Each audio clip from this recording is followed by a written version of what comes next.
亲爱的朋友们，欢迎来到微光夜读。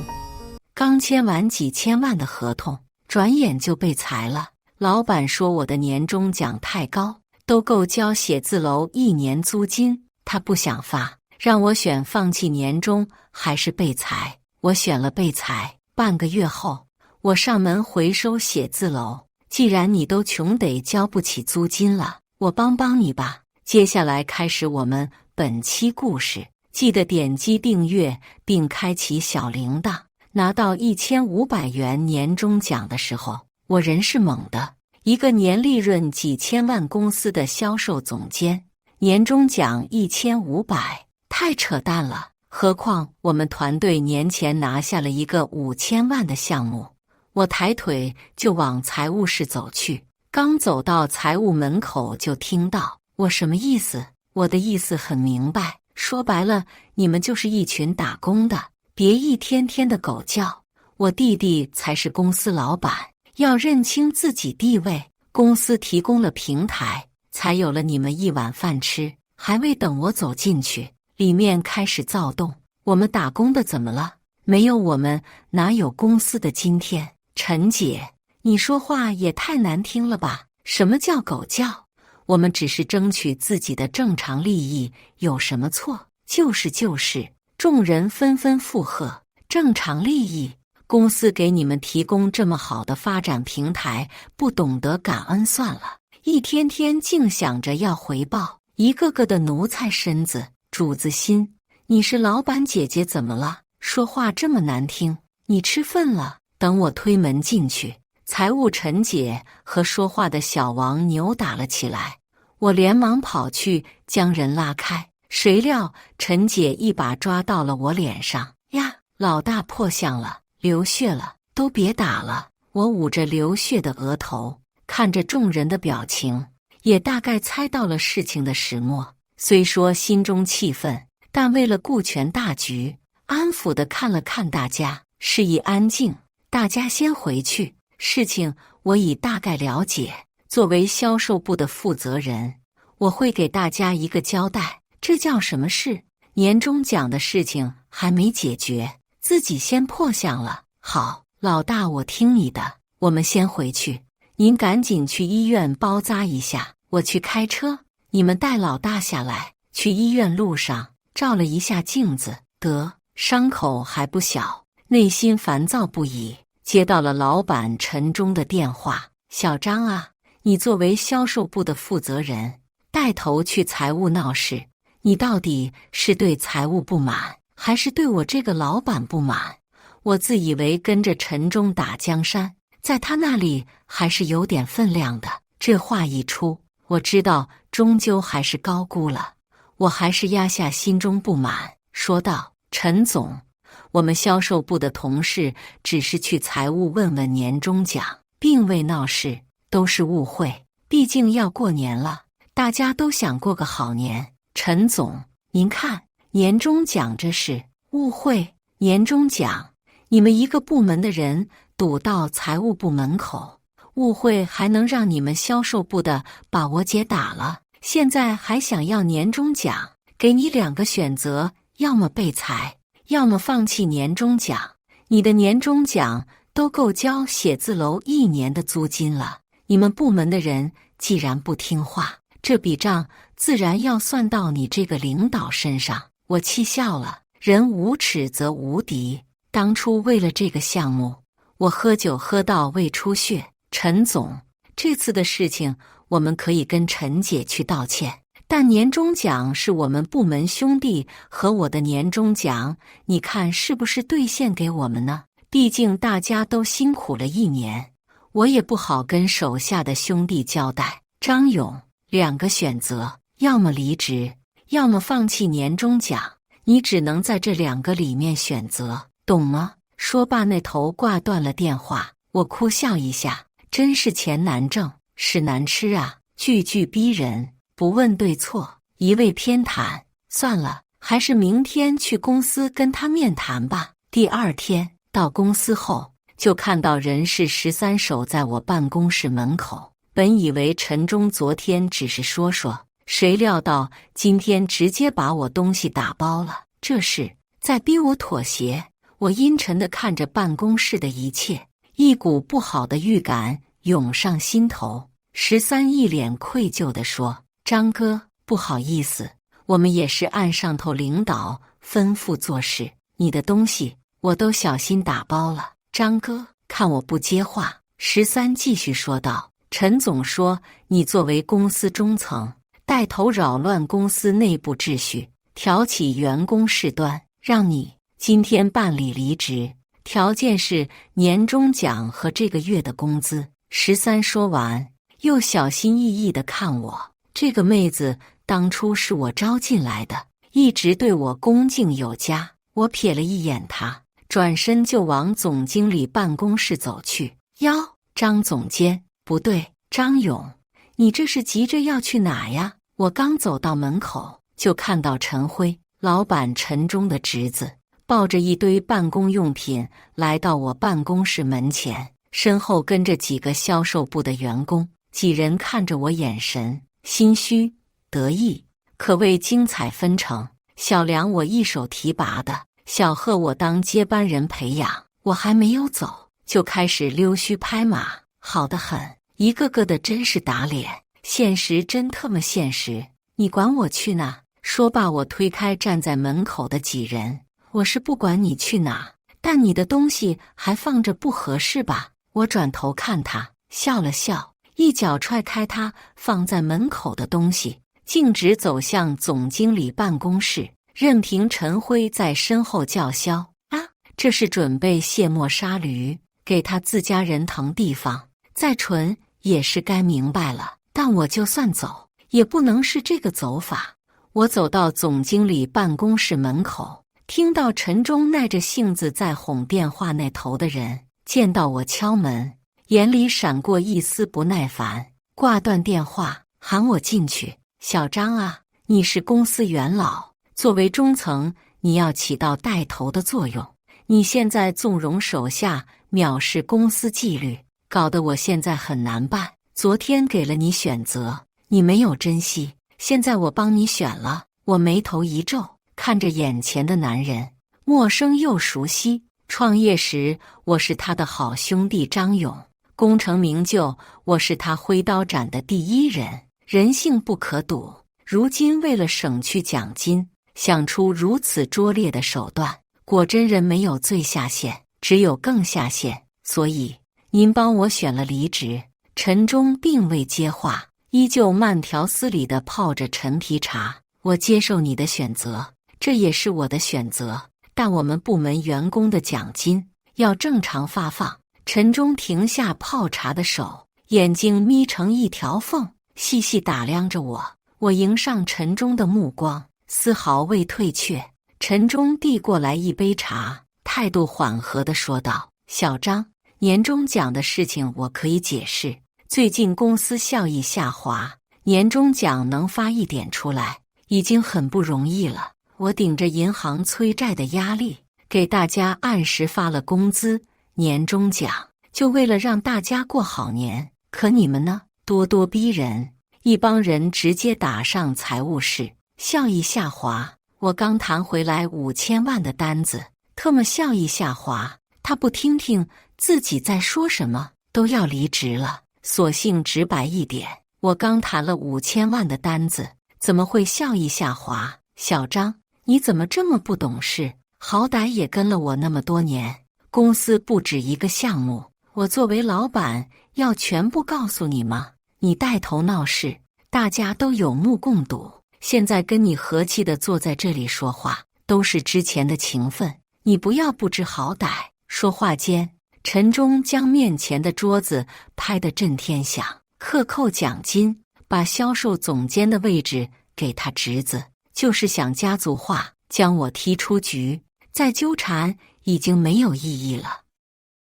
但我销售部兄弟的利益要争取。陈总，销售部是公司业绩的核心来源，希望你能慎重考虑。你在威胁我？是。陈忠盘着2颗古玩核桃，往沙发上靠了靠，随后戏谑道：“张勇，你有什么资格跟我谈？你用什么身份跟我谈？喝了几两就醉成这样？说罢，用手拍了拍我的脸，好好掂量掂量自己到底有几斤几两。你的脸面那是我给的，我不给你特么算什么东西？敢跟我谈条件？一种巨大的耻辱感涌上头，特么今天不弄死他，我就不姓张。我正要抬手去打他，销售部的兄弟过来拦住了我，几个人死死禁锢我的手。老大，消消气，为个垃圾生气不划算，打人可是犯法的，不值当。说话间，将我连拖带拽拉出陈忠办公室。对，不值当。我还有老婆和孩子，还有一起打拼的销售部兄弟，我不能自私到为一时泄愤而对他们不管不顾。抚平衣服上的褶皱，看着里面陈忠嚣张的面孔，我笑了笑，转身要走时，陈忠走了出来，讥讽道：“怎么还不服气？”我顺着他的视线环顾四周，里面的一切熟悉又陌生。服气？为什么服气？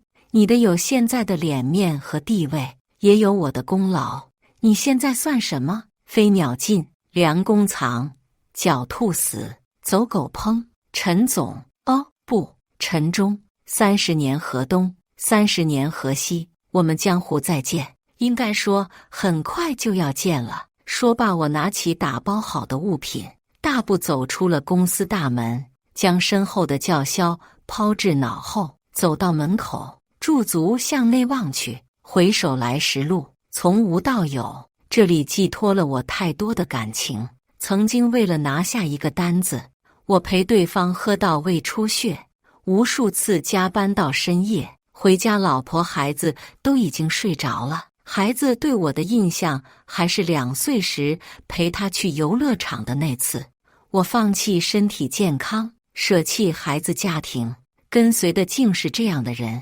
我之前的付出，在此刻变成一场笑话。若不是当初我嫌麻烦，不想当老板，才会屈居于陈忠之下。真是跪久了，忘了站起来，是时候做一番事情了。首先就拿陈忠开刀。半个月后，我穿着 T 恤人字拖上门回收写字楼，陈辉一身笔挺西服站在我面前讥讽道：“哟呵，张大总监，现在改收破烂了。”是，收破烂，专收你这种破烂。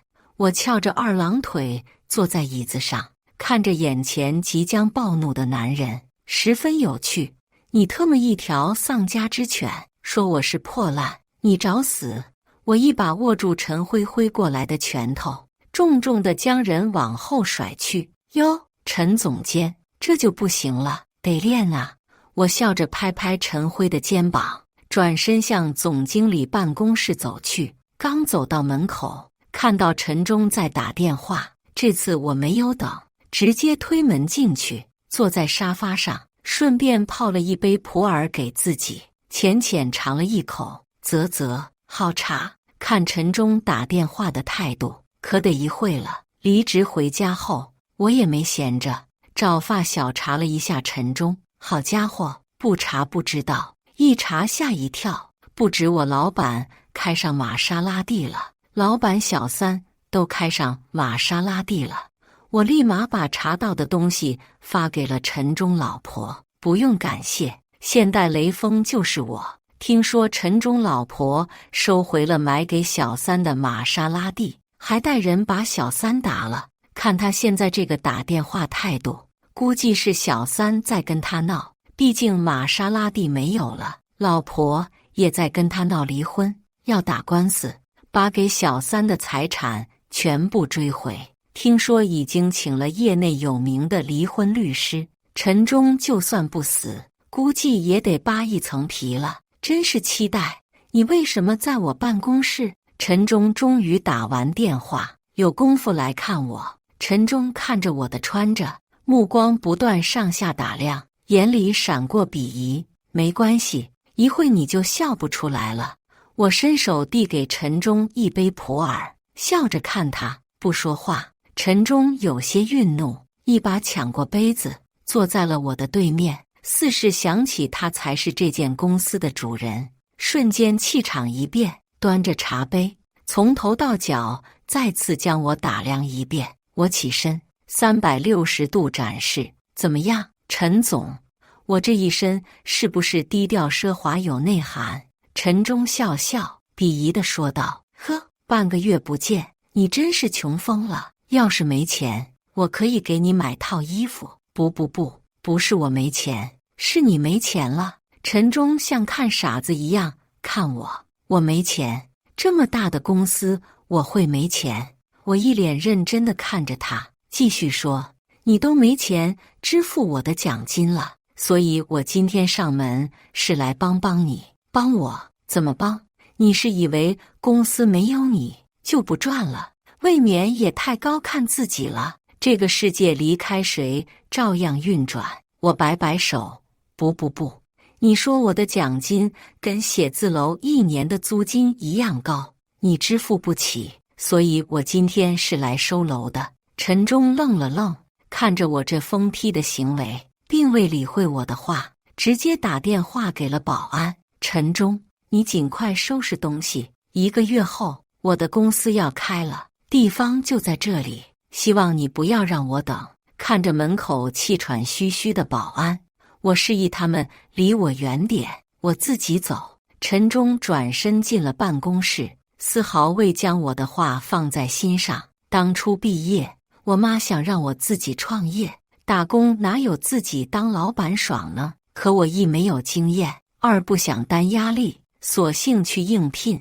刚好碰上创业的陈忠，一顿给我忽悠，加入了他的公司。由于创业初期资金短缺，找不到像样的写字楼，我说服我妈把写字楼低于市场价租给陈忠，怕陈忠为难。与他联系的一直都是我的妈，这一租就是5年。5年里，陈忠都跟我以兄弟相称，我妈也未提涨价之事。如今陈忠背信弃义、过河拆桥的做法不再值得我提供这些，保安一把将我推出了写字楼。没关系，1个月后我将正式上门回收，这只是开胃菜罢了。回到家后，我收到了几个销售部同事的信息，不知道从哪得到的消息，询问我开公司一事。我当即回复：是的，公司在1个月后开业。几个同事当即回复：愿意加入，不论薪资。这让我感动得一塌糊涂。让我惊喜的是，接下来几天陆续有同事询问能不能加入。上班本就是为了温饱，谁会愿意给一个天天扑自己还贬低自己的老板打工呢？金钱和尊重总得得到一样吧。如果你给的薪资远远高于市场价，那你的侮辱我可以当作已在薪资中补偿了。但你既不给钱，又没有尊重，这样的工作没有任何的价值。良禽择木而栖，当然入职是双向选择的事，他们在选择，我也在选择。像小梁这样，我一手提拔，被刺我的人，我一口回绝。我是开公司，不是收容所。况且我只是一个拥有7情6欲的人，一次不忠，终生不用。老同事的加入，加快了我公司的组建步伐。半个月我就拉起了公司框架，业务还是前公司熟悉的事物。在这半个月里，我开始复盘之前的客户资料，并一一存档，以备后续。张哥，不知道您今天有没有时间？接到陈忠电话时，我毫不意外。我知道5000万的项目出事情是迟早的事，但也太早了点。原本预期他能撑过1个月，看来比预想的更加废柴呀。对方项目负责人以行事严格出圈，以陈辉的3脚猫功夫拿不下来是意料之中。再加上克扣年终奖的事，底下员工就算能看出问题，也未必愿意去触眉头。这不，来找我了。陈大总监，有何贵干？你这一声陈哥，我担待不起。我只是一个收破烂的。张哥，您说的哪里的话？都是小弟我有眼无珠了。现在公司的项目出了问题，想请您回来补救一下。我气笑了，有事钟无艳，无事夏迎春，打得一手好算盘。你可能忘了，我已经离职了。张哥，我错了，真的，只要您回来，销售部总监的位置还是您的。我嗤笑一声，如今我不稀罕了，你喜欢就坐着吧。舅舅，他不愿意回来，要不您给他打个电话。不等对面回复，我直接挂断了电话。天道好轮回，苍天饶过谁？这报应来得很快，就是不够爽，大抵是作恶太多。陈忠的报应真是一轮接一轮。半个月前，工厂安全员小张打电话给我，说财务陈姐，也就是陈忠亲姐，把他开除了。开除原因，1个月工资5000块，每天在工厂晃来晃去，没事干，给他这个钱纯属浪费了。为了降本增效，找了个借口把他这个安全员开除了。我听到之后气笑了，管安全的肯定得跑来跑去，不然待在一个地方怎么看？小张也算是我妈的远房亲戚，当初我觉得他责任心很强，就安排他去了厂里负责安全。事实也如我所想，他在的期间，工厂未出一起安全事故。可就在他走不到半个月，工厂起火了，厂子烧了一大半。听到这个消息，我乐了，真的是裁员裁到大动脉，伤到筋骨了。张哥，今天陈忠姐姐打电话给我，叫我去上班，你猜我怎么回的？小张挂了电话，就给我来了电话，言语里都是喜气。你怎么回的？我说请你们另请高明吧，我就不浪费你们的钱了，钱就得花到刀刃上。比如工厂着火，对面气得直接在电话里骂起来了，好像陈忠就在旁边，一个劲的骂他，责怪他。张哥，真是天道好轮回呀！这话虽损，但话糙理不糙，家族企业的弊端在此刻暴露无遗，个个都想在企业站稳脚跟，想凸显自己的能力。可企业是一个团队，不是你个人的秀场。一个岗位的存在是千百个教训的结果。可笑的是，有人为了彰显自己的聪明，裁撤了关键的岗位。不过也与我无关，他们花钱买教训是他们的事，我依旧紧锣密鼓地筹备公司开业的事。张勇，你一定要救救公司啊！说到底，这也是你的心血不是？我特么笑了，现在这里面有我的心血了。当初赶我出去的时候怎么说的呢？这不到半个月怎么就失忆了？陈总啊，我算什么呢？我什么都不是啊，我怎么救？公司没了，谁不都照样赚？今天我可没喝醉，知道自己几斤几两，没有金刚钻就不揽瓷器活了。我放着免提，听着对面焦急的声音，内心无比畅快。张勇，回来吧，就当帮帮老哥哥。工厂前段时间着火了，如今生产跟不上，对方的项目经理又不好对接，陈忠再也没有了当初的嚣张，语气里带着讨好。陈总，开工没有回头箭，我不会回去。如果你是惦记我手里几家工厂资源，我劝你还是不要惦记了，因为我不会拿出来。我手里确实有几家工厂资源可以代做，但也需要去对接。一般工厂老板嫌麻烦会拒接，估计他们对接碰了一鼻子灰。张勇，之前的事，老哥哥向你赔礼道歉了。说罢，电话对面传来响亮的耳光。可那又怎样？当初你弃我如敝履，如今跪求我都不会回去。我不再理会，挂断了电话。当初真是多嚣张，如今就有多狼狈啊！啪啪打脸。算算时间，距离1个月时间只差10天了。我让我妈打电话催他们搬地方，如果不搬，租金翻一番。生意人无利不起早，如果能涨1倍，我可以租便宜点的地方去办公，但以他现在的境地，也拿不出。很快，我又接到陈忠的电话：张勇，你别太过分，你现在是要逼死我吗？瞧瞧你说的什么话，我只是收回我自己家的东西而已，怎么能叫逼死你呢？你这么卑鄙，不怕遭报应吗？我笑对电话那头的人说：论卑鄙还得是你，论报应，现在你这就算。对面气急败坏挂断了电话，正好我也不想与他多啰嗦什么，看这个架势，涨租金是不可能了。10天后，我带着一帮工人上门催收了。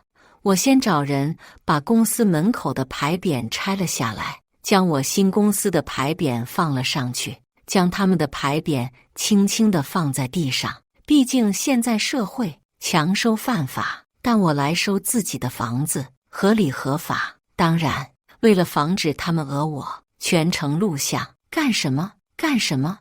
陈忠姐姐想一把推开工人，奈何力气太小，纹丝不动。张勇，你个下贱小人！哟，陈姐，怎么1个月没见，还满嘴喷粪呢？我抱着胸，看着面前尖酸刻薄的女人。当初为了让她来财务上班，陈忠可是没有少使手段赶走原来的财务总监。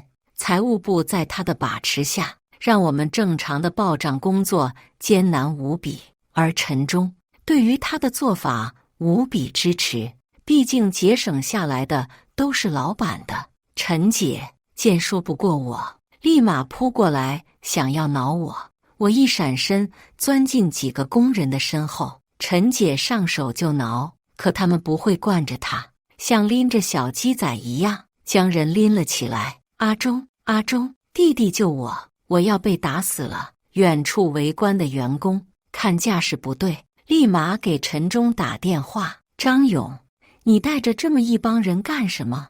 你现在要对我姐干什么？放开我姐！陈忠疾步走到我对面，叫嚣着让我把他姐放下来。我摇着手里扇子，慢悠悠地说：陈总，放你姐可以，你得跟他说好，不准挠人。如果再挠，我们正当防卫，手底下没轻没重，伤了可就不好了。上次他挠我脸的事，我没找他算账呢。张勇，你放开他，我会约束他。好，我示意旁边的工人放开拎着陈姐。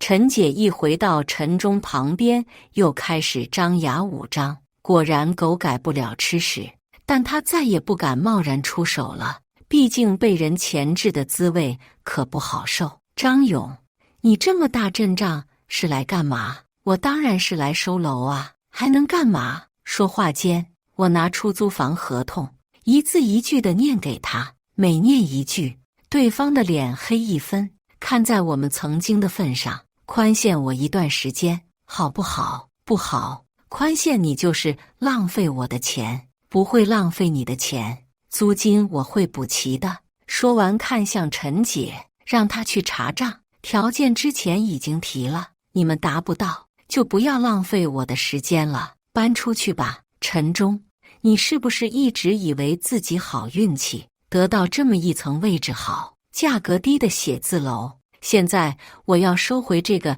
低价又好用的地方了，因为我的公司要开业了。陈忠不敢置信地掏自己的耳朵：什么？你的公司要开业？对，我的公司要开业，地点就在这里，所以请你们立马搬出去，不要耽误我开业。开业的日子可是我妈找庙里大师算的，耽误了我的吉日可不好。陈忠像忽然想明白了什么似的，大笑几声：张勇，你这是在跟我置气？所以创办公司，回来吧，销售部总监的位置还是你的。不，以后你就是公司的副总经理，怎么样？说完，陈忠一脸笃定地等着我回答：你的公司已是强弩之末。听他这话，感觉还是没有认清啊。当初公司的创办，所有杂物活都是由我包揽，后来公司逐渐走上正轨，我接管了销售部。我的业绩是公司50%的来源，我都不知道当初踩我的勇气是谁给他的。陈总，你不会以为你的公司现如今还是香饽饽吧？陈忠脸上一阵红，一阵黑，好不精彩。瘦死的骆驼比马大，你新开的公司再怎么样也不会比不过。陈总，你是不是忘了，当初公司建立是我也是一手参与，当初我没经验，也没有资源，走到这个规模，如今我有资源，有经验，何愁没发展呢？哦，对了，我还有人。陈忠回头看了眼身后员工，人，是的，人。销售部的兄弟，大家手里都拿着辞呈，纷纷递给了陈忠。不管陈忠接不接，硬塞到他手里。你们这些忘恩负义的小人，会遭报应的。呸！陈姐在不断叫嚣，她忘了，一旦离职，她没有任何可以拿捏他们的砝码。几个销售部兄弟将他团团围住，怒声呵斥：你要再敢胡咧咧一句，我不介意拿针把你嘴缝上，嘴巴要是不想要，直说。你们要干什么？干什么？干什么？你再骂一句试试，我立马让你知道我在干什么。陈姐被吓到了，此刻像一只被剪了爪牙的老虎，疲软地站到了陈忠身后。陈忠拿着手中的辞职信，一个一个地念名字，念完后一字一顿地问道：你们想好了？众人不等他说完，齐声回复：是。好，从这个门出去，以后就再也不要想回来。我陈忠不接受背叛我之人。几人不等陈忠说完，一脸欣喜地跑到我身边：张哥，张哥，张哥，真好，曾经的兄弟又可以一起并肩了。陈忠，我公司的牌子已经挂上了，3天，给你3天时间，如果你不搬，我会强搬。说罢，我带着众人出门去吃大餐。哦，对了，我将雇来的工人留在了公司，以便督促他们搬地方。为了震慑他们，我花钱请的工人都是人高马大、身高185以上的壮汉，现在立在公司门口，想必他们在里面会安全很多。3天后，我回到了公司，看着里面稀稀拉拉的工位上坐着几个员工，我径直走向了陈忠办公室。我要求陈忠立马搬，如果不搬，我会全程录像，强制给他们搬地方。许是看出我的坚决，陈忠要求宽限几日，我应允了，答应让他5日后搬出。公司接连出事，再加上工厂失火，那笔5-7万的订单最终还是没能保住，反而赔了好些钱给甲方。一是未能如期交付，二交付的货物质量不过关。后来我才得知，陈姐当初不仅开除了安全员，质检员也给开了，真的是骚操作不断。他们搬东西那天，各位兄弟都想去看看，我也就随他们一起去了。虽说有些小心眼，但他们做的事情也是够恶心。陈姐，您东西都搬完了吗？质检员小谷我也聘请了回来，一个安全负责又认真的员工是可遇不可求的。我知道他心中有气，便任由他去了。当初离职，只给了他和安全员小张1个月的工资。陈姐说话呀，我们这些吃干饭的现在又上班了，只不过是张哥的公司。陈姐本想骂几句，陈忠直接破口大骂：你当初让你和你儿子进公司，真是倒8辈子霉，听从你的挑拨，任由你们专权，我资产过亿的公司糟蹋成这样。陈姐和陈辉听着这话，两人自觉地将脑袋缩，摘得真干净。为了将我踢出局，费尽心机，怎么会落得如今的下场？到如今还在为自己的私信辩解，我不想与之争辩，只是笑笑。1个月后，我的公司开业了。在一个风和日丽的日子，我带着之前的老员工站在台上剪彩，隐约在人群里看到了落魄的陈忠。半年后，陈忠公司破产，我买下了他的工厂。陈忠苦笑着问我：“张勇，我能来你公司上班吗？当个普通员工就行。”我笑着回他：“不能，由俭入奢容易，由奢入俭难。”感谢大家的观看，本期故事精彩吗？欢迎大家在下方评论区吐槽。如果你喜欢这类故事，记得点击订阅微光夜读，并分享给更多的人，这会对我帮助很大。再次感谢大家的观看。